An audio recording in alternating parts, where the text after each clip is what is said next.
राम जी राम। मैं संत कृपाराम प्रश्नोत्तरी के सत्र में पुनः आप लोगों से मिल रहा हूं और सवाल पूछो 123@gmail.com पर आप लोग सवाल पूछते हैं। उन्हीं में से एक सवाल मैं आज ले रहा हूं। आज मैं हरिद्वार में हूं, माँ गंगा के बीच में ही बैठा हूं। अभी गंगा स्नान करके आया हूं और जब भ्रमण कर रहा था, हिमालय की छाया है, माँ गंगा की गोद है, मुझे लगा कि यहाँ मुझे थोड़ा वक्त है, इसलिए एक सवाल का जवाब मैं दे देता हूँ। राम जी राम गुरुदेव, मेरा नाम हनुमान राम है, मैं नागौर ज़िले का निवासी हूँ और हनुमान जी का सवाल है, मन में आए गलत और नकारात्मक विचारों पर कैसे नियंत्रण करें। मेरे मन में हमेशा गलत और गंदे विचार आते रहते हैं जिनको मैं किसी को बता नहीं सकता, तो मुझे बहुत कुछ गलत होने का अंदेशा भी रहता है। ऐसा उनका प्रश्न है कि मैं मन के गंदे विचारों पर नियंत्रण कैसे पाऊँ। धन्यवाद हनुमान जी, ये सवाल कई लोगों का है, आपका ही नहीं, और मैं जवाब देने का प्रयास करता हूँ कि देखिए, सबसे पहली बात तो ये कि मन है ही ऐसा, मन का स्वभाव ही ऐसा है। मन और पानी हमेशा नीचे की ओर बहता है, लेकिन ऊपर उठाने के लिए पानी को यंत्र की ज़रूरत होती है और मन को ऊपर उठाने के लिए मंत्र की ज़रूरत होती है। तो पहला समाधान तो आपको यही मिल गया कि थोड़ा मंत्र जप करिए, थोड़ा भक्ति भाव से जुड़िए, अनुष्ठान करिए, कुछ 2-5 माला का अपना नियम ले लीजिए। लोग कहते हैं ये सब माला वाला क्या है, ये पाखंड है, ढकोसला, इससे कौन से भगवान मिल जाता है। अरे भगवान मिले ना मिले ये दूसरी बात है भाई, लेकिन कम से कम हमारा मन तो सुधरेगा, हमारे मन की विशुद्धि तो होगी, अशुद्धि तो नहीं रहेगी। आप जब सत्संग में जाते हैं तब क्या होता है, विचार अच्छे रहते हैं। आप तीर्थ यात्रा करने जाते हैं, उस वक्त आप कितना पॉजिटिव थॉट से भर जाते हैं, है ना। अभी मैं यहाँ हूँ, कितना अच्छा लगता है, बढ़िया है, सात्विक वातावरण है। तो ऐसे में अपना मन जो है वो ठीक होता है। दूसरा मैं निवेदन करना चाहता हूँ, बदबू आ रही है तो उस स्थान को छोड़ो, फिर स्थान की सफाई का भी सोचेंगे। अगर पेट खराब है तो भैया गलत खाना छोड़ो, भोजन गलत करोगे तो पेट तो खराब होगा ही, खान पान आपका ठीक नहीं है तो गड़बड़ तो होगा ही। इसलिए आहार ठीक होगा तो स्वास्थ्य ठीक होगा, और विचार ठीक होगा तो आपका मन ठीक होगा। इसलिए हमारे मन के गलत विचारों का कारण क्या है, गलत निमित्त।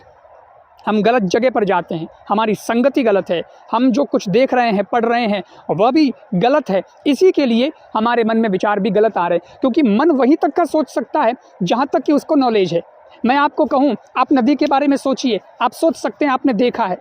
आपको कहूँ पहाड़ के बारे में सोचिए, आप सोच सकते हैं आपने उसकी फ़ोटो देखी है, आप घूमने गए हैं या आपने किताबों में उसके बारे में पढ़ा है। आप चीकू के बारे में सोचिए, चीकू एक फल है, आप सोच सकते हैं। अब कहता हूँ टीकू के बारे में सोचिए, आप सोच सकते हैं। आप कहोगे चीकू तो फल बढ़िया है, लेकिन ये टीकू क्या है, ऐसा तो कोई फल हमने खाया नहीं, देखा नहीं, उसका रंग कैसा, उसका स्वाद कैसा, उसका आकार कैसा, महाराज हमें नहीं पता, वो लंबा है कि गोल है कि पतला है, कैसा है, क्योंकि मन ने देखा ही नहीं कभी। इसलिए गलत विचार भी आ रहे हैं तो उसका निमित्त गलत है। हम कहीं ना कहीं गलत पढ़ रहे हैं, गलत देख रहे हैं। हम भोजन केवल मुंह से ही नहीं करते, आंखों से भी करते, कानों से भी करते। ये मन का भोजन है। कानों से गंदा सुनेंगे तो गंदा सोचेंगे, आंखों से गलत देखेंगे तो गलत सोचेंगे, लेकिन अच्छा सुनेंगे अच्छा सोचेंगे, अच्छा देखेंगे अच्छा सोचेंगे, और अच्छा पढ़ेंगे तब भी अच्छा सोचेंगे। तो अच्छी चीज़ों से जुड़िएगा, ये हमेशा प्रयास करिए और मन के गुलाम मत हो जाइए, मन को अपना गुलाम बनाइए। गाड़ी है तो गाड़ी तो जैसे ड्राइवर चलाएगा वैसे चलेगी ना, तो ड्राइवर आप बनिए। और आप देखिए ड्राइवर के सामने दृश्य सारे आते हैं, अच्छे बुरे, ये वो। बाजार में जाएगा तो कभी कैसा बैनर आएगा, कभी कैसा पोस्टर आएगा, कभी कोई गंदा पोस्टर भी आएगा, कभी कैसा ऐड आएगा, आंखें तो चली जाएंगी। लेकिन गाड़ी चलाने वाला ड्राइवर जो है ना, वो स्टीयरिंग पर ध्यान रखता है और नज़र तो उसकी सब जगह पड़ती है, लेकिन फिर भी उसको टारगेट याद है कि मेरे को कहाँ जाना है, कहाँ ब्रेक लगाना, कहाँ मुड़ना है। तो इससे वो गलत चीज़ों में फंसने से बच जाता है। ऐसे ही हमें भी हमारी ज़िंदगी का ड्राइवर बनना ही पड़ेगा, इस बात को याद रखिए। बाकी मन तो चंचल है ही। एक संत किसे कहते हैं, योगी किसे कहते हैं? कृष्ण भगवान से अर्जुन जी पूछते हैं, देखो मैं और आप तो क्या चीज़ें, मेरे मन में भी हो सकता है भाई, हम कोई भगवान तो है नहीं, गलत विचार आ जाए तो आ जाए, मन है, आपके मन में आ जाता है, मेरे मन में आ जाता है, किसी के मन में आ जाता है। हम भी सामान्य इंसान हैं। और अर्जुन जैसा अथिरथि वीर, वो भगवान कृष्ण का सखा, वो भी भगवान से कहता है, प्रभु चंचलम ही मना कृष्ण प्रमाथि बलवदृढ़म तस्याहम निग्रहम मन्ये वायोरिव सुदुष्करम। मैं वायु के वेग को तो रोक सकता हूँ, लेकिन मैं मन के वेग को नहीं रोक पा रहा हूँ। कन्हैया क्या करूँ? कृष्ण जी बोले, बात तो सही है, असंशयम महाबाहो।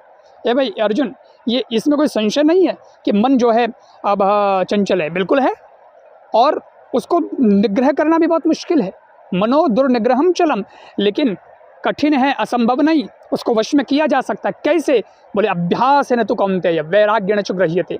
भाई अभ्यास से मन वश में होगा, हाँ, और वैराग्य से मन वश में होगा, इसलिए बार बार उसका अभ्यास करना पड़ता है। कोई चीज़ अगर गलत चीज़ की ओर बह रही है, गलत, तो हमें क्या करना पड़ता है? बलपूर्वक उसको थोड़ा रोकना पड़ता है, तब तो वो रुक जाती है, नहीं तो गड़बड़ हो जाता है। ऐसे ही मन को थोड़ा प्रयास पूर्वक हमें रोकना पड़ेगा। प्रयास क्या है? सत्संग, ध्यान, मेडिटेशन जिसको कहते हैं, थोड़ा जप तप अनुष्ठान, अच्छी जगह पर जाना, अच्छा संतों का संग करना, अच्छा सुनना, अच्छा देखना, ये सब ये अभ्यास है। तो इसका अभ्यास करते रहिएगा। बाकी चंचल मन ये कोई दुर्गुण नहीं है, क्योंकि एक तो जवानी में मन चंचल होता ही होता है, सेक्सुअल थॉट्स भी हमारे आते हैं, टीन एज है, जवानी है, तो उसको आप ये मत सोचिए और बहुत बड़ा पाप हो रहा है। जी आप तो ये सोचिए कि नहीं, दूसरे लोग इस उम्र के अंदर भटकते हैं परंतु मैं भटकूंगा नहीं, क्योंकि नदी के बहाव के साथ तैरना आसान है लेकिन विपरीत दिशा में तैरना मुश्किल है। जो विपरीत दिशा में तैरे वही तो योगी है। इसलिए मैं इस उम्र के अंदर भी अपने आप को संयमित रखने का प्रयास करूंगा, और चुनौतियां मेरे सामने नहीं होंगी तो मैं वीर कैसा? जब मेरे सामने कोई समस्या ही नहीं है तो मैं समाधान निकालूंगा किसका? बस ये सोच करके अपने आप को भगवान में लगाइएगा, अपने मन को भगवान में लगाइएगा।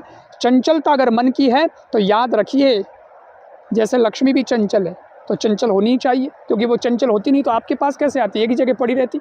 ऐसे ही मन का चंचल होना भी ठीक है, क्योंकि वो चंचल होता ही नहीं तो दुर्गुणों में अटका रहता, नहीं तो वो ज़्यादा दुर्गुणों के पास में भी नहीं रहेगा, क्योंकि वो तो चंचल है। वो थोड़ा उधर रहेगा तो थोड़ा इधर भी वापस आएगा। जब इधर आवे तब उसको जरा सा अपना मित्र बना करके उसको समझाइएगा, लेकिन मन के गुलाम मत हो जाइएगा।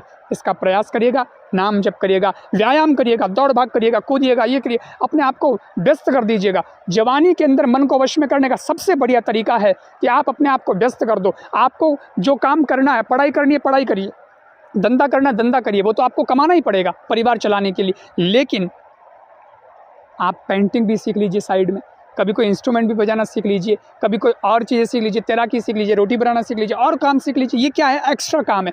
इससे क्या होगा कि मन को आपने बिजी कर दिया। वो काम आए नहीं आए आपकी ज़िंदगी में वो दूसरी बात है, लेकिन अभी आप ये कला सीख लोगे ना तो मन आपका गलत चीज़ों में जाने से बच जाएगा। तो ये भी मन को वश में करने का प्रयास है। इसलिए कहता हूँ, खूब व्यस्त रहो, मस्त रहो, पर अस्त व्यस्त मत रहो। मैं आशा करता हूँ आपको आपके प्रश्न का जवाब मिला होगा। बाकी भगवत कृपा से सब ठीक होगा, चिंता मत करिएगा। और आपके माध्यम से कईयों को भी जवाब मिला। हनुमान जी बहुत बहुत आपको साधुवाद। इसे आगे भी शेयर करिए ताकि और भी आपके मित्र हैं उनको भी समाधान मिले। धन्यवाद। राम जी राम।